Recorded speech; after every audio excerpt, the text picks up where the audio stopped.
Assalamualaikum warahmatullahi wabarakatuh. Perkenalkan, saya Fatimah Zahra Hairunisa. Saya adalah seorang mahasiswi Magister Keperawatan di Universitas Airlangga, Surabaya. Pada video kali ini, saya akan menyampaikan perspektif epistemologi tentang syarat dan kriteria penerima vaksin COVID-19. Sejak tercetusnya virus COVID-19 di dataran Cina, virus ini tersebar ke seluruh dunia hingga menjadi pandemi. Dari persebaran yang masif dan cepat ini membuat berbagai negara melakukan terobosan kebijakan guna menyelesaikan penyebaran pandemi. Salah satu usaha untuk mengatasi pandemi COVID-19 ini adalah vaksinasi. Penelitian seputar COVID-19 dari dunia medis terus berlangsung. Penelitian tentang wabah ini juga dilakukan dari perspektif sosial secara lebih luas. Vaksinasi diberikan pada orang-orang yang memenuhi syarat. Vaksin berguna untuk terbentuk kekebalan spesifik secara aktif terhadap penyakit tertentu. Apabila syarat-syarat tersebut dilanggar, maka akan menimbulkan dampak yang fatal bagi penerima vaksin COVID-19 itu sendiri. Vaksinasi di masa depan diharapkan dapat membantu mencapai herd immunity. Kelompok prioritas penerima vaksin adalah penduduk yang berdomisili di Indonesia dengan usia lebih dari 18 tahun.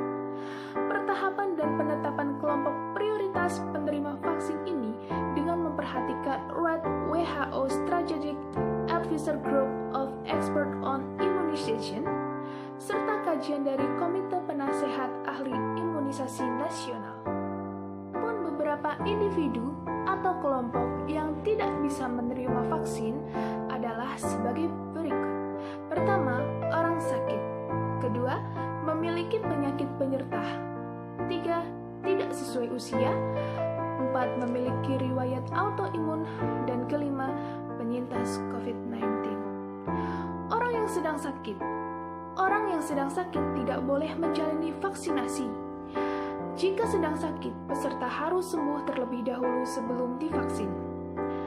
Yang kedua adalah memiliki penyakit penyerta.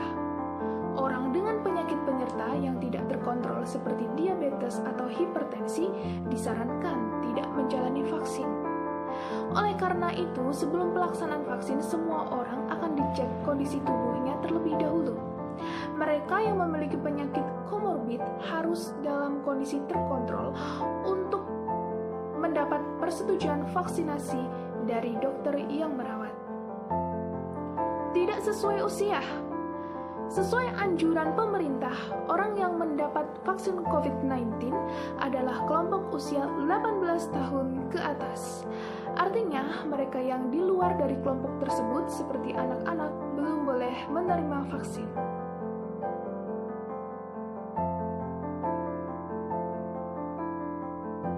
Peraturan Menteri Kesehatan Republik Indonesia Nomor 10 Tahun 2021 tentang pelaksanaan vaksinasi dalam rangka penanggulangan pandemi coronavirus DSC 2019 atau COVID-19, Bab 3, Pasal 8 ditetapkan kelompok prioritas penerima vaksin COVID-19 sebagai berikut. Pertama, tenaga kesehatan, asisten tenaga kesehatan, dan tenaga penunjang yang bekerja pada fasilitas pelayanan kesehatan. Kedua, masyarakat lanjut usia dan tenaga atau petugas pelayanan publik. Ketiga, masyarakat rentan dari aspek geospasial, sosial, dan ekonomi, dan masyarakat lainnya.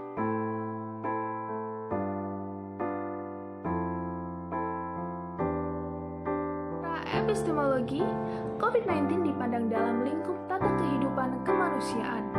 Sejak menyebarnya virus ini yang kemudian menjadi sangat cepat dalam proses persebaran ditambah ribuan korban telah menjadi korban di hampir seluruh dunia, membuat tata kehidupan manusia berubah bagi masyarakat Indonesia sendiri khususnya. Dalam ranah regulator, pemerintah sebagai pelaksana amanat konstitusi dan ideologi Pancasila, maka haruslah dapat menjadi benteng dari serangan biologi wabah COVID-19 ini. Dengan melindungi kesehatan masyarakat yang yang dalam Undang-Undang Kesehatan disebutkan bahwa kesehatan adalah keadaan sehat yang tidak hanya seputar jasmani saja, namun juga sehat secara mental dan spiritual maupun sosial. Vaksinasi COVID-19 bertujuan untuk mengurangi transmisi atau penularan COVID-19, menurunkan angka kesakitan dan kematian akibat COVID-19 di masyarakat, mencapai kekebalan kelompok di masyarakat atau herd immunity, dan melindungi masyarakat dari COVID-19 agar tetap produktif secara sosial dan ekonomi. Kekebalan kelompok hanya dapat terbentuk apabila cakupan vaksinasi tinggi dan menata di seluruh wilayah. Saudara, kita tidak akan pernah tahu sampai kapan corona ini akan melanda bumi kita tercinta ini. Kita sebagai manusia, kita sebagai warga yang taat pada peraturan pemerintah tentang protokol kesehatan, sebaiknya kita semua mengikuti anjuran pemerintah yang sudah diatur dalam undang-undang dan sudah dilaksanakan pada era pandemi ini. Tidak lupa, kita semua harus menerapkan 5M. Memakai masker, menjaga jarak, mencuci tangan, menghindari kerumunan, dan mengurangi mobilitas.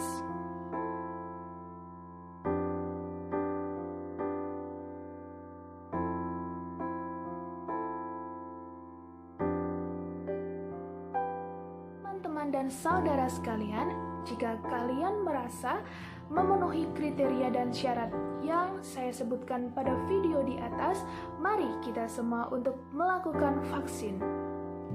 Vaksin melatih tubuh kita untuk kenal, lawan dan kebal dari penyakit seperti virus atau bakteri.